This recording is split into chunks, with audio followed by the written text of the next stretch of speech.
Continuamos en este caso con la definición de potencial de acción, haciendo hincapié en los iones y su movimiento.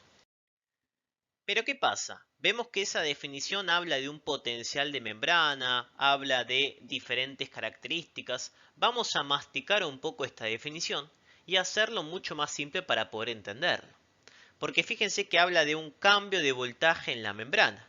Esto me da un pase o un dato característico que tiene que ver que esta membrana está con un determinado voltaje o que se encuentra cargada.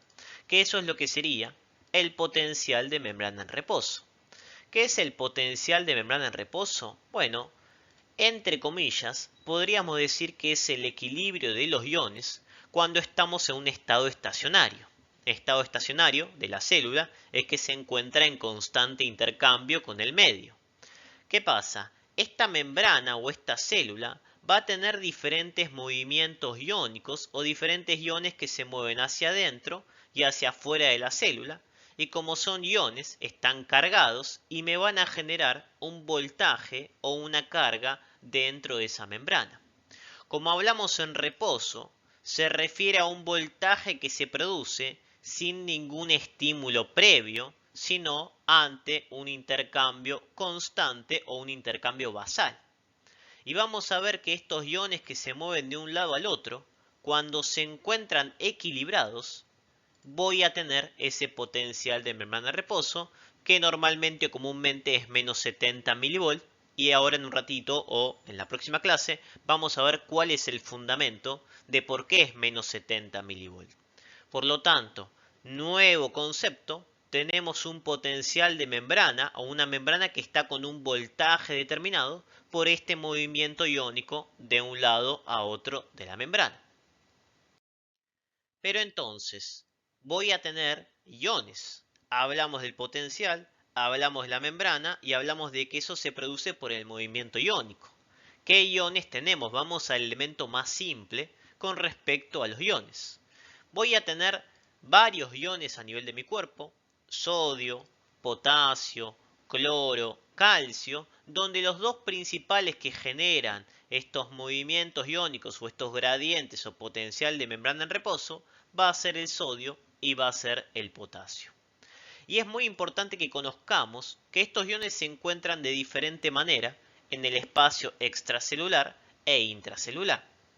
El sodio está en una distribución 140 extracelular, 12 intracelular. Acuérdense que es miliequivalentes por litro la unidad, y las unidades en medicina no son fijas, por lo tanto es en un intervalo entre 135 y 145 miliequivalentes por litro a nivel extracelular. O sea que está mayoritariamente a nivel extracelular, que es lo que sería intracelular. Mientras que el potasio, en cambio, voy a tener una concentración de 135 más menos intracelular y 4 a nivel extracelular. Está predominando principalmente dentro de la célula.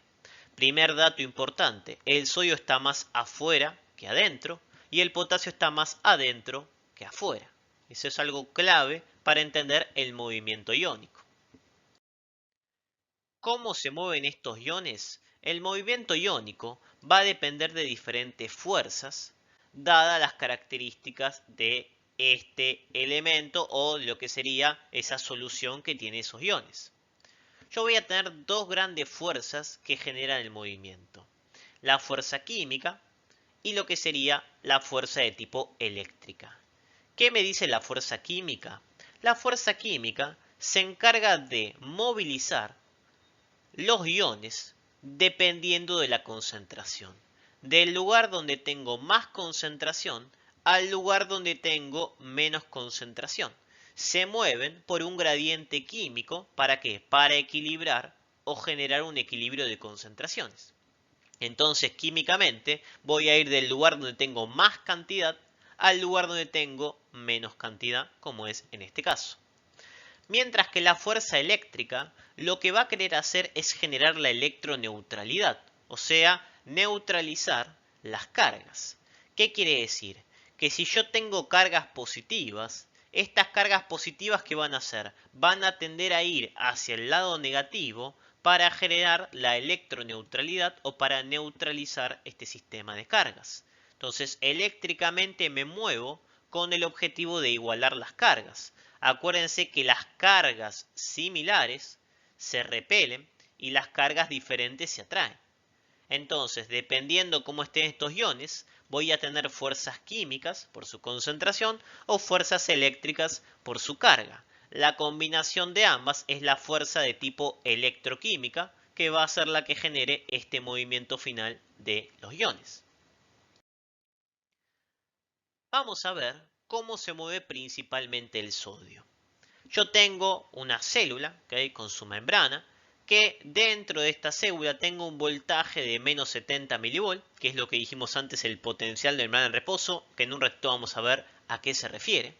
Y vamos a ver que dentro de la célula está cargada negativamente por este valor de menos 70, mientras que afuera hay más cantidad de cargas positivas, principalmente por la cantidad de iones de sodio que tengo afuera. ¿Okay? Por lo tanto, ¿qué pasa con el sodio? ¿Cómo se va a mover el sodio? Y va a depender de su fuerza química y de su fuerza eléctrica. Y para eso tenemos que saber su concentración de un lado y otro de la membrana. Dijimos que teníamos más sodio a nivel extracelular y poco sodio a nivel intracelular.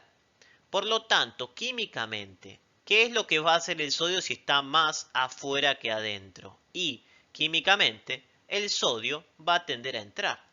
La fuerza química es de ingreso porque quiere igualar la concentración de un lado y del otro.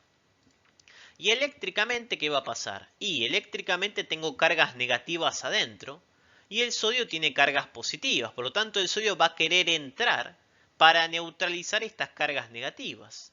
Eléctricamente también va a querer entrar el sodio para neutralizar y generar que estas cargas negativas se sumen o se junten con las cargas positivas.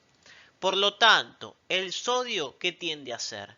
Tiende a entrar, entre comillas, a través de su fuerza electroquímica. El sodio se muere de ganas de meterse, tanto químicamente como eléctricamente, a nivel de la célula, a favor de su gradiente químico y a favor de su gradiente de tipo eléctrico. Hablamos del concepto de entrar entre comillas, porque en realidad los iones no es que entran, sino lo que generan es un cambio a nivel de las cargas de la membrana. ¿Okay? Concepto un poco más complejo para ver más adelante. ¿Qué pasa con el movimiento del potasio? Vamos a plantear la misma base. Partimos del potencial de membrana de reposo que era menos 70 o negativo, cargas positivas afuera y el potasio cómo está distribuido. Y voy a tener más cantidad de potasio adentro o intracelular y menos cantidad de potasio en lo que sería afuera. Por lo tanto, ¿qué va a pasar con el movimiento químico? Fíjense que el potasio está más adentro que afuera. Por lo tanto, químicamente, ¿qué tiende a hacer el potasio? Y tiende a salir. ¿Okay? ¿Por qué? Porque predomina químicamente adentro que afuera, entonces tiende a salir. Pero ¿qué va a hacer este sistema a nivel eléctrico? Y fíjense que eléctricamente tengo cargas negativas y el potasio tiene cargas positivas. Por lo tanto, voy a querer que esta carga positiva se me quede adentro para mantener la electroneutralidad. El potasio no va a querer salir o va a querer entrar para generar esta electroneutralidad. ¿Eso qué me está diciendo? Me está diciendo que eléctricamente el potasio no quiere salir, sino que quiere entrar. Acá aparece un nuevo cambio. ¿Por qué? Porque tengo una fuerza química de que sale el potasio y una fuerza eléctrica de que entre el potasio. ¿Qué hace el potasio entonces? ¿Entra o sale? El potasio va a salir. ¿Por qué? Y esta flecha justamente está de esta manera. Porque es mucho más fuerte la fuerza química que lo que sería la fuerza eléctrica. Predomina la fuerza química por sobre la fuerza eléctrica, por lo tanto, predomina la salida de este ion. Tiende a salir únicamente o a través de lo que sería el sistema de la fuerza química. Piénsenlo si no en números. Tenemos 1000 de fuerza química de salida y 100 de fuerza eléctrica de potasio. 1000 menos 100 me da 900 de fuerza de salida de potasio. Por lo tanto, termina siendo mayor la fuerza química que la fuerza eléctrica. Ojo con esto, no es que solo sale. Tengo mayoritariamente potasio saliendo y muy poquito que está entrando. Pero la prioridad en este caso sería la salida. Con esto cerramos el concepto de cómo se mueven los iones a nivel de mi cuerpo, haciendo hincapié en el movimiento de sodio de entrada y en el movimiento de salida del potasio. Muchas gracias.